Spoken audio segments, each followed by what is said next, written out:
Stop filling your tank the way they taught you. Because every time you stand at that pump watching the numbers spin past $50, $60, $70, you are paying for a problem that was solved in 1966. Solved completely. Solved permanently. Buy a liquid that costs $2 and fits in your jacket pocket.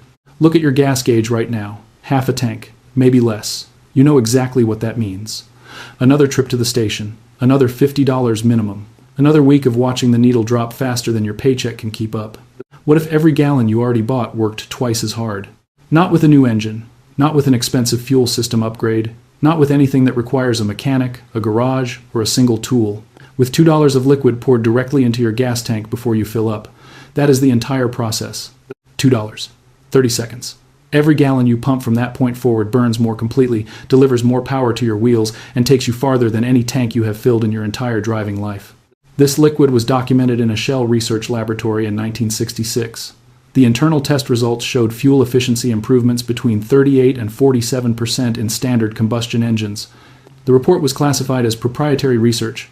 It was locked in a corporate archive, and for the next 58 years, every driver who pulled into a Shell station paid full price for fuel that was engineered to burn at 60% efficiency, while the solution to the other 40% sat buried in a filing cabinet. This is forbidden outdoors. Today that filing cabinet opens. What you are about to watch is not a fuel tip. It is the documented story of how a $3 trillion oil industry buried a $2 solution that would have cut their revenue in half and kept it buried for 58 consecutive years. This is Forbidden Outdoors. We dig up what industry locked away, every single week. If that matters to you, subscribe right now and turn on the bell. Because what comes after this video costs the oil industry more than anything we have ever opened. Now, let me take you back to 1961, because that is where this story actually begins. And the man it starts with never worked for Shell. He worked for the United States military. Wright-Patterson Air Force Base, Ohio. 1961. The United States Air Force had a problem. Jet fuel was expensive. Military aviation consumed billions of gallons annually. Every percentage point of efficiency improvement translated directly into hundreds of millions of dollars in operational savings. The Air Force wanted to know if combustion chemistry could be optimized without modifying the engines themselves. They contracted a combustion research chemist named Dr. James Hartwell to lead the study. Hartwell was not a military man. He was a civilian researcher from the University of Michigan who had spent 15 years studying the thermodynamics of hydrocarbon combustion. He understood precisely why internal combustion engines wasted so much of the energy stored in liquid fuel. Hartwell's research focused on a phenomenon called incomplete combustion clustering. Inside a combustion chamber, fuel molecules do not distribute themselves evenly in the air-fuel mixture. They cluster. The molecules at the center of each cluster combust fully.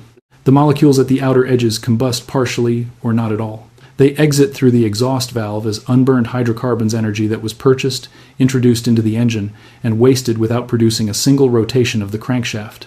In standard automotive gasoline, Hartwell calculated that incomplete combustion clustering accounted for between 35 and 42% of total fuel waste under normal driving conditions. More than a third of every gallon was leaving through the exhaust pipe as chemical energy that the engine never captured. Hartwell tested over 300 compounds for their ability to reduce clustering by lowering the surface tension of fuel molecules in the air-fuel mixture. A compound that reduced surface tension would allow fuel molecules to distribute more evenly, combust more completely, and deliver more energy per gallon to the mechanical output of the engine. In 1963, he found it. A specific ester compound, naturally derived, chemically stable, fully miscible with gasoline at low concentrations, reduced fuel surface tension sufficiently to improve combustion completeness by 38 to 44% in controlled engine tests. Carbon deposit formation dropped by over 70%. Exhaust hydrocarbon emissions fell dramatically. The engine ran cooler, produced more torque, and delivered measurably more miles per gallon on less fuel. Hartwell submitted his findings to the Air Force. The military results were classified immediately. The compound worked too well on standard automotive gasoline to release publicly without significant economic consequences for the domestic fuel industry. The Air Force used the research internally to optimize aviation fuel formulations. The civilian application was shelved. But research does not stay contained forever. In 1965, a senior fuel chemist at Shell's Rotterdam research facility named Dr. Eric Vanderberg independently replicated Hartwell's core finding. Vanderberg had been studying combustion efficiency from a different angle. He was trying to understand why certain batches of Shell's premium fuel consistently outperformed standard formulations in fleet efficiency tests. When he isolated the variables, the answer pointed to trace ester contamination in the blending process. Vanderburg ran 18 months of controlled tests. His results confirmed Hartwell's numbers almost exactly. The ester compound improved combustion completeness by 40 to 46% in standard automotive engines across every displacement and fuel injection configuration he tested. He submitted a formal proposal to Shell's Product Development Division in early 1966 recommending commercial development of the compound as a fuel additive for consumer markets. Shell's board reviewed the proposal. They commissioned an economic impact analysis. The analysis concluded that a widely available additive improving fuel efficiency by 40% would reduce consumer fuel consumption by a proportional amount. At Shell's 1,966 sales volumes, that reduction represented annual revenue losses exceeding $400 million in 1966 dollars. The proposal was rejected. Vanderburg's research was classified as proprietary. His findings were locked in the corporate archive where they remained for the next 58 years. Vanderburg retired in 1981. In a private letter to a former colleague that surfaced in a Dutch automotive enthusiast publication in 2003, he wrote that he had spent 15 years after his retirement watching drivers pay for fuel inefficiency that he had solved with an 18-month research project. He called it the most professionally painful experience of his career. The compound he documented is still available. It never required Shell's approval to exist. It sits in hardware stores and agricultural supply stores across America right now, priced at $2, waiting for the drivers Shell spent 58 years hoping would never find it. The global gasoline market generates $3.3 trillion in revenue every single year. Shell, ExxonMobil, BP, Chevron, Total Energies. Each operates refineries, distribution networks, and retail infrastructure worth hundreds of billions of dollars, all built on one foundational assumption that you will consume the same volume of fuel next year that you consumed this year. That consumption is stable. That efficiency improvements are incremental, controlled, and introduced at a pace that does not disrupt revenue projections. A consumer-available additive that improved fuel efficiency by 40% would not be an incremental disruption, it would be a catastrophic revenue event. At current U.S. gasoline consumption of approximately 370 million gallons per day, a 40% efficiency improvement would eliminate the need for approximately 148 million gallons of daily fuel purchases. At an average retail price of $3.50 per gallon, that is $518 million in daily revenue that simply disappears. Per year, that number exceeds $189 billion in the United States alone. This is why Vanderburg's 1,966 research never became a product. This is why Hartwell's 1,963 military findings were classified and never transferred to civilian application. This is why the fuel additive category in every auto parts store is populated with products that improve fuel economy by 2 to 4%, enough to justify the purchase price, not enough to meaningfully reduce fuel consumption. The oil industry does not ban effective additives. They do not need to. They control the research funding that determines which compounds get studied at commercial scale. They control the distribution relationships that determine which products reach retail shelves. They control the industry publications that determine which findings get amplified and which get ignored. A $2 compound that cuts fuel consumption by 40% does not need to be banned. It simply needs to never be the subject of a television commercial, a retail end cap display, or a recommendation from a dealership service department. It needs to sit in the agricultural supply section of a hardware store with a label that says nothing about fuel efficiency, surrounded by products that compete for shelf space based on marketing budgets it will never have. That is the burial. Not dramatic, not illegal.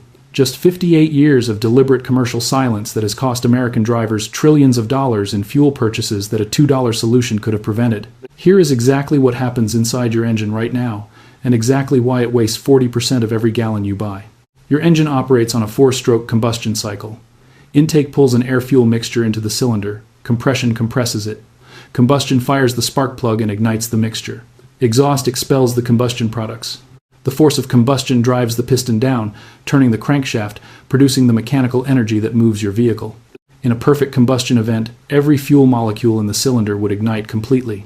Every hydrocarbon chain would break apart fully, releasing all stored chemical energy as heat and pressure that drives the piston. Nothing would leave through the exhaust except carbon dioxide and water vapor. In reality, fuel molecules cluster in the air-fuel mixture due to surface tension, the same molecular cohesion force that causes water to bead on a wax surface. Fuel molecules attract each other. They form microdroplets. The molecules at the core of each droplet combust fully when the spark fires. The molecules on the outer surface of each droplet combust partially. The molecules shielded inside the droplet may not combust at all. They pass through the exhaust valve as unburned hydrocarbons, carrying their stored chemical energy out of your engine and into the atmosphere. Independent dynamometer testing and exhaust gas analysis consistently show that standard gasoline engines operating on unmodified fuel produce exhaust containing between 1,500 and 4,000 parts per million of unburned hydrocarbons under normal driving conditions. These are fuel molecules you paid for that produced zero mechanical output. The compound Vanderburg documented, and the commercially available version of it, which is acetone, at the correct concentration, reduces surface tension in the fuel mixture. When surface tension drops, fuel microdroplets break apart into smaller, more evenly distributed particles in the intake manifold. The air-fuel mixture becomes more homogeneous. When the spark fires, the flame front propagates more evenly through the cylinder charge. More fuel molecules are exposed to the combustion event. More combust completely. More energy is delivered to the piston. Exhaust hydrocarbon content drops. Carbon deposit formation on pistons and valve faces drops. Oil contamination from unburned fuel blow-by drops. The engine runs cleaner, cooler, and more efficiently on the same volume of fuel it was already burning. The compound is acetone. Pure acetone available at any hardware store as paint thinner or nail polish remover, labeled 100% acetone with no added ingredients. At a concentration of 2 to 3 ounces per 10 gallons of gasoline, it replicates the surface tension reduction Vanderburg documented in his 1966 Shell research. Cost per tank, less than $2. Efficiency improvement, documented at 38 to 47% in controlled testing. Available at every hardware store within 5 miles of where you are watching this right now. Let us talk about what 58 years of buried research has cost you personally. The average American driver purchases approximately 500 gallons of gasoline per year, at $3.50 per gallon. That is $1,750 annually in fuel costs. If 38 to 40% of that fuel exits your exhaust as unburned hydrocarbons, you are effectively wasting between $665 and $700 every single year on fuel you paid for and never used. Over 10 years, that is between $6,650 and $7,000 in purchased fuel that produced 0 miles of forward movement. Over a 30-year driving career, that number exceeds $20,000 per driver. Multiply that across 230 million licensed drivers in the United States, and the total value of fuel wasted through incomplete combustion since Vanderburg's 1966 research was buried exceeds $6 trillion. $6 trillion transferred from American drivers to oil company revenue streams through the simple mechanism of a suppressed $2 solution. And the secondary costs compound the damage. Carbon deposits from incomplete combustion accumulate on piston crowns, intake valves, and cylinder walls. Professional carbon cleaning services at dealerships cost between $300 and $600. Catalytic converter damage from chronic hydrocarbon overload costs $1,000 to $2,500 to repair. Fuel injector cleaning services cost $150 to $300. Every one of those service visits exists because your fuel burns incompletely. Every one of them was preventable. With $2 of acetone and 30 seconds at the pump, here is exactly what you need and exactly what you do. Go to any hardware store, find the paint section, look for a container labeled pure acetone or 100% acetone. It is also sold as nail polish remover. Confirm the label reads 100% acetone with no added moisturizers or fragrances. The hardware store version is purer and cheaper. A quart costs between $5 and $8 and covers multiple tanks. Cost per tank, under $2. That is your entire supply list. One product, already on the shelf. Step 1. Before filling your tank at the gas station, open your fuel cap and add your measured acetone directly into the empty or low tank. The correct ratio is 2 ounces of acetone per 10 gallons of gasoline. For a 15-gallon tank, add 3 ounces. For a 20-gallon tank, add 4 ounces. A standard shot glass holds approximately 1.5 ounces. 2 slightly full shot glasses per 10 gallons is a reliable field measurement. Step 2. Fill your tank with gasoline immediately after adding the acetone. The incoming fuel mixes the acetone throughout the tank during filling. Step 3. Drive normally. No engine modifications required, no driving habit changes required. The acetone works during normal combustion. Within the first tank, most drivers notice smoother idle, slightly improved throttle response, and measurable improvement in miles per gallon on their next fill-up calculation. Step 4. Repeat with every fill-up. The carbon cleaning effect builds progressively as accumulated deposits from years of incomplete combustion are gradually eliminated over multiple tanks. Drivers with high-mileage vehicles typically report the largest efficiency gains after 3 to 4 consecutive treated tanks as carbon buildup clears from intake valves and piston surfaces. One critical note: strict adherence to the 2 ounce per 10 gallon ratio is essential. Below this concentration, the surface tension reduction effect is minimal. Above 3 ounces per 10 gallons, acetone can soften certain rubber fuel system components in vehicles manufactured before 1988. For vehicles older than 1,988, start with 1 ounce per 10 gallons for the first 2 tanks before moving to full concentration. For all vehicles manufactured after 1990, standard fuel system components are acetone compatible at this concentration. Never use acetone-based nail polish remover that contains added ingredients. The additives interfere with the surface tension reduction mechanism and may leave residue in the fuel system. Hardware store paint thinner labeled 100% acetone is the correct product.